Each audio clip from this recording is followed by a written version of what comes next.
अस्सलामुअलैकुम फ्रेंड्स। मैं इस वीडियो में आपको ये बताऊंगा कि जिन भाइयों के एलएमएस ब्लॉक हैं, जिन्होंने फ़ीस पे नहीं की, वो अपना रिज़ल्ट कैसे चेक कर सकते हैं। चलते हैं अपने टॉपिक की तरफ।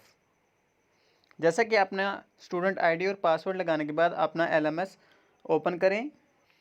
अपनी स्टूडेंट आईडी लगाने के बाद और पासवर्ड लगाने के बाद आपके सामने इस तरह का एक इंटरफेस शो होगा। जिन भाइयों ने फ़ीस पे नहीं की, उनका इस तरह का इंटरफेस शो होगा। जैसे कि सिंपल आपके सामने ये शो हो रहा है। आप सिंपल ये 3 लाइन्स पे क्लिक कीजिएगा। 3 लाइन्स पे क्लिक करने के बाद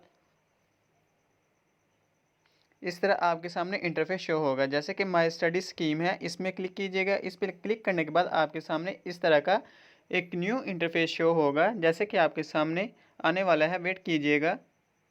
जैसा कि ये आपके सामने शो हो चुका है और आप जो बुकें आपने सेलेक्ट की थी वो चेक करें। अगर उनके आगे पेंडिंग लिखा आ रहा है तो वो आपकी क्लियर नहीं हुई, और जिनके आगे स्टडी लिखा आ रहा है वो आपकी जो सब्जेक्ट हैं क्लियर हो चुके हैं। आप काइंडली इधर से अपना रिजल्ट चेक कर सकते हैं। मिलते हैं नेक्स्ट वीडियो में। दुआओं में याद रखिएगा। अल्लाह हाफिज़।